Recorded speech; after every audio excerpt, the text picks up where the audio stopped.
What's good, y'all? I've got some awesome buffs from my boy Golem. As always, I want to have a quick little disclaimer for any new viewers who are attracted to this video. First of all, welcome. Second of all, make sure you look at that Google Sheet. It's linked right below in the description, and you can check out all of the Pokemon buffs and changes. And most importantly, if you look on screen and you click this little tab here on the bottom that says Search All Moves Here, you can check out all of the 600 plus move buffs and changes in this hack. There are 130 plus custom brand new ones, and then there are literally every other move is like reworked, you know. So yeah, that's really important. That makes a big difference into how the Pokemon are all going to function.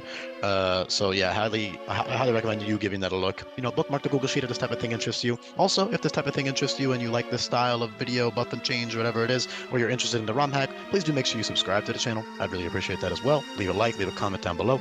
And with that being said, I'll talk about Golem now. So they've got two great abilities in Sturdy and Headstrong, which pair really well with their moves that they now get, and of course the stat distribution. Golem is much faster now. I see Golem as a much faster Pokemon because its whole thing is rolling around. That's like their entire vibe is like they curl up into a ball and they roll around, and they roll around super quickly. So similar to the reason I gave Donphan speed boost with I believe base 60 or 65 speed, Golem in a similar vein. Although like I can't give him speed boost as well because it just, number one, it feels a little bit too overlappy with Donphan, even though he's technically a different type. I just feel like it's kind of lame like to have that idea twice. So Golem just has a naturally good speed stat. Obviously, base 95 in a ROM hack where you're not guaranteed max speed IVs or a plus speed nature, it's not that great, but it's good enough, especially for speed boosting options like Scarf, or later on you get Shell Smash. Golem is not just a Shell Smash button. That's level 65. That's a late game thing. Like, it's literally just for the end of Pony Island. I wouldn't even like think about it too much. It's fun and it'll be good for late game, very good, but that doesn't mean that Golem is like a bad Pokemon for the whole game. In fact, I've actually balanced. This is one of the few Pokemon that I designed with a Violet in mind because I personally prefer Graveler's design, and he does have the stat distribution to be very good with a Violet, and he also has a different ability. So oftentimes when I make a Pokemon a Violet viable, quote unquote, they usually have a different ability than their evolution or a different type or something. So that way you actually have a reason to choose, because otherwise the only difference is like the stats and the whatever. In which case I would say Golem would be better a lot of the time, just because a Violet, while it does make you very tanky, is a bit of a burden sometimes because you do need you want to hold other items, especially in a hardcore Nuzlocke where you don't want your Pokemon to faint. You're going to need a lot of different items for a lot of different situations. These are some of the few fully evolved Pokemon who actually keep the ability Sturdy.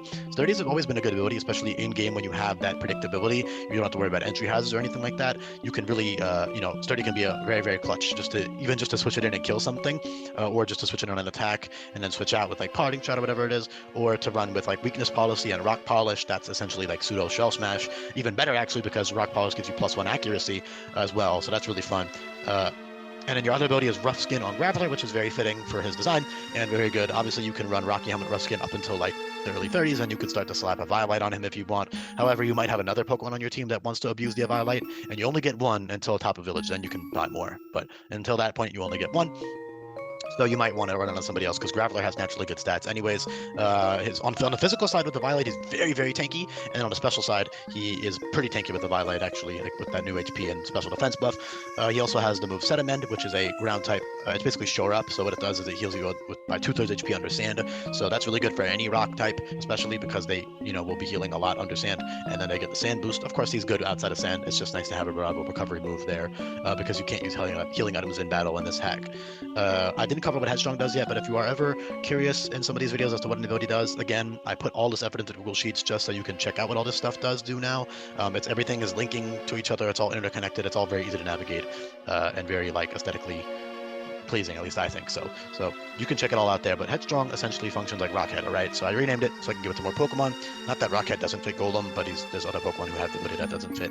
So Headstrong, very, very cool with the moves Head Smash and Headlong Rush for late game. However, that's not to say that it's only useful for that point in the game. So the first 3 cool moves you'll get access to, well, technically you get Double Edge on Evolution, which is like a niche option. It's 125 base power, but it's only normal type. So since it's not a reteachable option, it's not a TM or tutor move. It's like kind of niche, but you could use it for certain boss fights, maybe depending on your other teammates. Maybe you need it because it is a nice little neutral hit. It is stronger than like stab moves sometimes. With Headstrong, but the main allure of Headstrong is moves like Wild Charge, Rock Climb, and Takedown. In the mid 40s, you'll be getting the TMs for those. Those are all 110 base power recoil moves.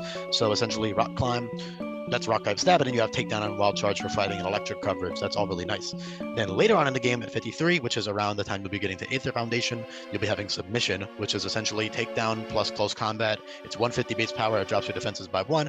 Look, I'll even just click the Headstrong link and show you all the moves. But yeah, you have Head Smash and Headlong Rush, which is the same thing as Submission, but they're stab. So those are very, very powerful. However, you do have to keep in mind they do still drop your defenses. Headstrong doesn't remove the defense drop. So for certain boss fights, that can actually be detrimental, although you do have the natural bulk to take a lot of common priority attacks. So if you're running, for example, Rock Polish, Head Smash, Headlong Rush type deal, or Choice Scarf, Headstrong, Headlong Rush, Ground Rock, Dual Stab, we all know Edgequake coverage is very good. So the fact that you have these 150 base power, 100% accurate moves that deal 0% recoil is very good with that 95 base speed and his natural bulk. So you can switch in a lot of attacks. You can use that Choice Scarf. You also have moves like U-Turn and Parting Shot to pivot out if you need to. So in general, he's got all types of really fun options with Headstrong. Very, very cool ability for him. Fits very well because I kind of envision him like preventing the recoil damage by like tucking his body in and just using the shell, to attack. He doesn't take recoil damage because of the shell. I think it's pretty sick. You have other really good moves like Steamroller, which is 100 base power, 30% chance to flinch, 100% accurate, and it gives you a +1 speed boost. Rapid Spin gives you +2 speed, which is actually pretty good, especially for earlier in the game when you don't have Rock Polish yet. You have stuff like First Impression and all these other good coverage moves via TM that you can teach for certain boss fights, Drain Punch and Dragon Dance late game. That's one of the last TMs you get. You do resist the most common priority move attack in the game. You don't resist it, excuse me, but you can take it pretty well with your naturally high defense. So that's pretty good for setup sets like Shell Smash or Dragon Dance or whatever. DD, you can get 2 up at max, it has 2 PP, and that is, again, the last TM you'll get access to in the game. So that's pretty cool for late game stuff, but I wouldn't really focus on it too much because that's only like 1/10 of the entire game. I balance Pokemon to be good from beginning to end. Even Geodude has good options. He's got good moves, and Graveler is great for, Akala Island, Ula Island.